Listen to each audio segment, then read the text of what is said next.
اللهم صل على سيدنا ومولانا محمد وعلى سيدنا علي وسيدتنا فاطمة وسيدتنا زينب وسيدنا حسن وسيدنا حسين. اعوذ باللہ من الشیطان الرجیم. بسم اللہ الرحمن الرحیم. الحمد للہ رب العالمین والصلاة والسلام علی اشرف الانبیاء والمرسلین واہل بیتہ الطیبین الطاہرین المعصومین. اما بعد. سورہ مبارکہ یونس آیت نمبر 34 سے آیت نمبر 41 34 to 41. ارشاد پروردگار ہوتا ہے قل اے حبیب کہہ دیجئے حل من شرکائکم تمہارے شریکوں میں سے کوئی ہے من یبدأ الخلق جو کائنات کو پہلے پیدا کرتا ہو ثم یعیدہ اور پھر اس کے بعد اسے واپس زندہ بھی کرے گا. یعنی پیغمبر اکرم سے کہا جا رہا ہے کہ ان لوگوں سے یعنی کن سے؟ مشرکین سے کہا جائے کہ جنہیں تم خدا کا شریک قرار دیتے ہو ان میں سے کوئی خلقت کا آغاز کرنے والا ہے اور پھر ایسا ہو کہ جس کے اندر یہ صلاحیت بھی ہو کہ وہ واپس سے انہیں پیدا بھی کر سکے. اس استدلال کو تھوڑا الگ انداز سے مختلف الفاظ میں حضرت امیر المومنین علی بن ابی طالب علیہ السلام نے اپنے وصیت نامے میں بھی پیش فرمایا کہ لو کان لربک شریک کہ اگر تمہارے رب کا کوئی شریک ہوتا لاتت رسولہ تو تم اس کے رسولوں کو بھی مشاہدہ کرتے کہ جو آ کر یہ بتا رہے ہوتے کہ بھائی ہم جن خدا کی طرف سے آ رہے ہیں اس نے اس کائنات کا آغاز کیا ہے وہ تمہیں واپس پلٹائے گا. یعنی یہ کیسے خدا کے شریک ہیں؟ اگر ہوتے تو یقیناً وہ اس موقع پر کچھ نہ کچھ بیان کر رہے ہوتے ان کے نمائندے.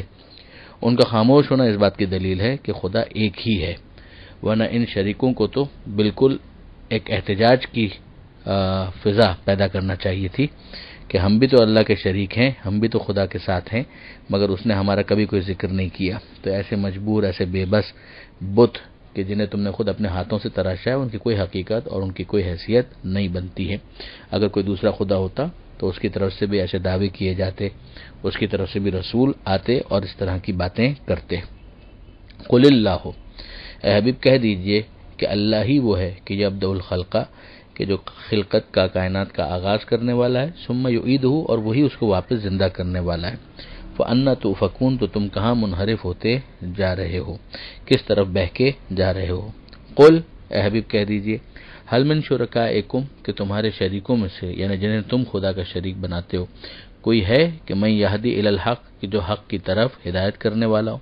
قل اللہ یہدی للحق اے حبیب آپ کہہ دیجئے کہ اللہ ہی ہے کہ جو حق کی طرف ہدایت کرنے والا ہے. اب اس کا مطلب ہی یہ ہوا کہ جو ہدایت ہے وہ اللہ کی طرف سے ہے، جس کے نتیجے میں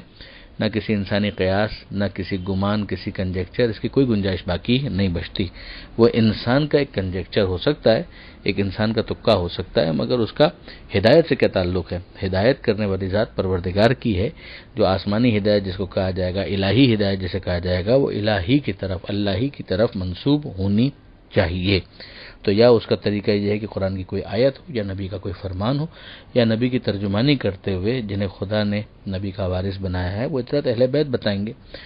قل اللہ یہدی للحق اے حبیب کہہ دیجئے کہ اللہ ہی ہے جو حق کی طرف ہدایت کرنے والا ہے. پھر ارشاد ہوتا ہے فمن یہدی الی الحق کہ جو حق کی طرف ہدایت کرنے والا ہو احق وہ زیادہ حقدار ہے اس بات کا ان یتبع کہ اس کی اتباع کی جائے، امن لا یہدی الا یہدی یا وہ کہ جو خود ہدایت کا محتاج ہو. فما لکم کیف تحکمون تو تمہیں کیا ہو گیا ہے، تم کیسے فیصلہ کرتے ہو. یعنی اب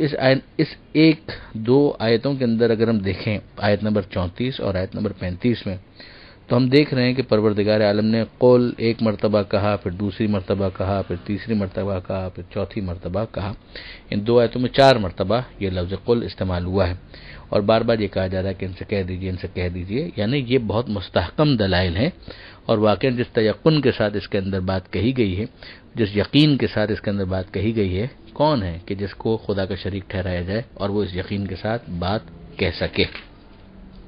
پھر پروردگار عالم فرماتا ہے کہ وما یتبع اکثرهم الا ظنا ان میں سے زیادہ تر ایسے ہیں جو صرف اور صرف گمان کی پیروی کرتے ہیں. یعنی ان کے پاس کہاں کوئی یقینی چیز موجود ہے،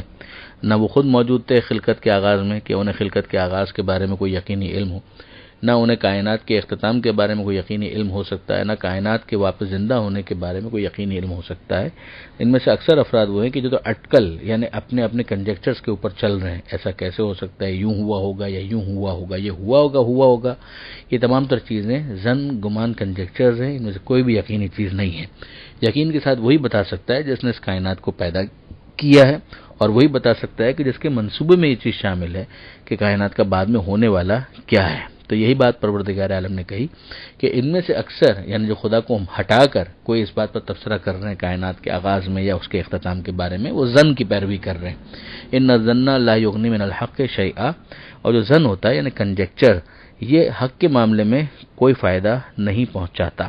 ان اللہ علیم بما یفعلون، اور یقیناً اللہ جانتا ہے ان کاموں کو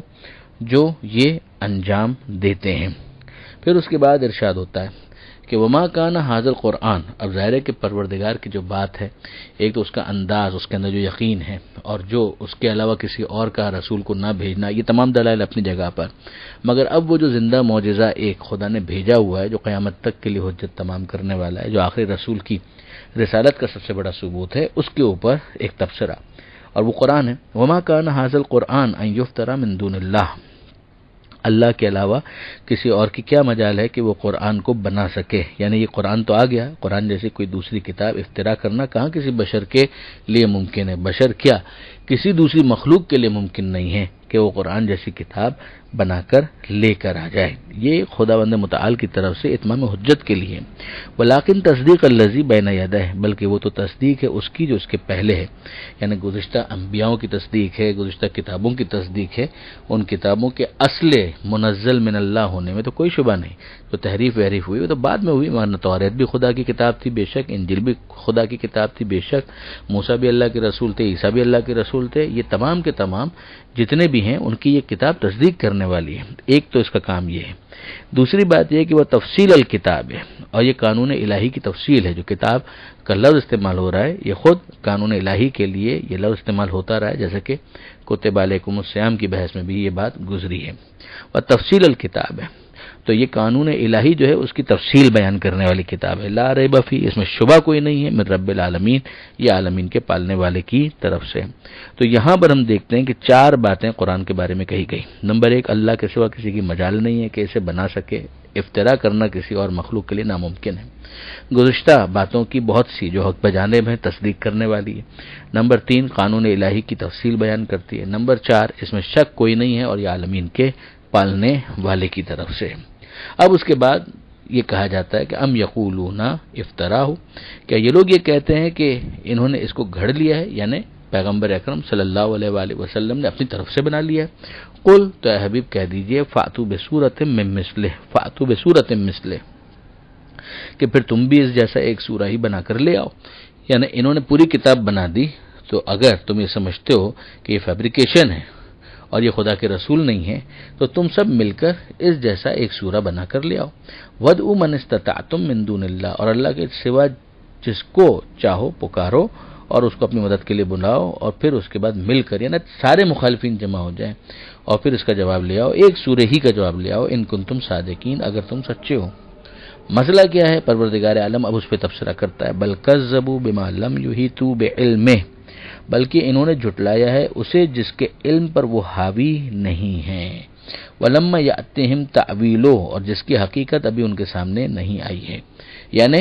ایک تو علم کی کمی کی وجہ سے انہوں نے اس حقیقت کو جھٹلا دیا، کم سے کم اسے بقائے امکان کے اندر ہی رکھتے، یعنی کم سے کم اس کی پاسبلٹی کو اسٹیبلش کرتے اور سمجھتے کہ امکان تو ہے کہ ہاں یہ ایسا ہو سکتا ہے۔ اور دوسری بات یہ کہ جب انسان پاسبلٹی کے اوپر گفتگو کرتا ہے تو اس کا ذہن کھلتا ہے اور وہ حقیقت تک پہنچ سکتا ہے۔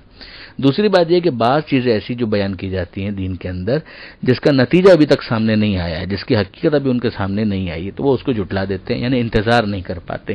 اب قیامت ہے، ظاہر ہے قیامت تو جب آئے گی تب آئے گی،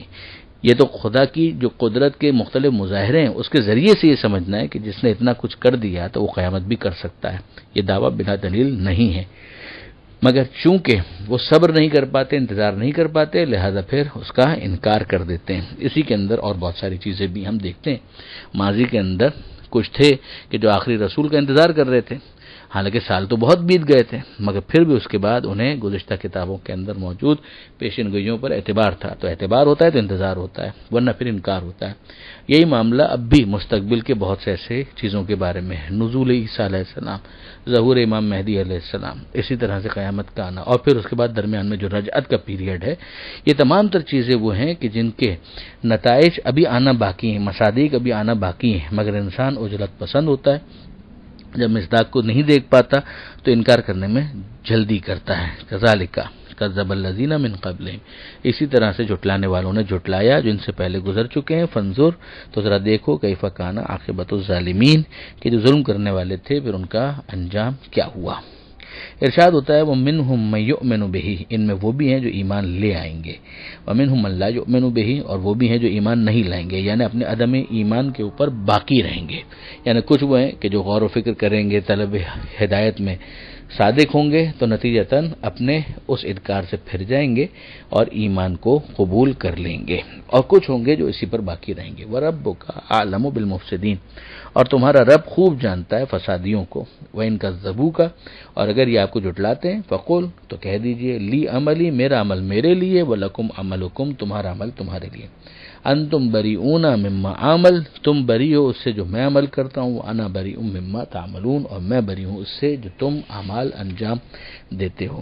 جس سے ایک مرتبہ پھر ہمیں یہ سمجھ میں آ جاتا ہے کہ روادارانہ انداز تبلیغ کیا ہوتا ہے، جس کے اندر بات کہہ بھی دی جائے، اظہار بیزاری بھی کر دیا جائے، اور وہ تبرہ رہے، گالی نہ بنے، اور جس کے بعد ذمہ داری مکمل ہو جائے۔ اسی کے ساتھ یہ صفحہ مکمل ہوا۔ پروردگار عالم سے دعا ہے قرآن پڑھنے، سمجھنے اور عمل کی توفیق عطا فرما، اور وارث قرآن امام زمانہ کے ظہور میں تعجیل فرما۔ وآخر دعوانا ان الحمد للہ رب العالمین، والسلام علیکم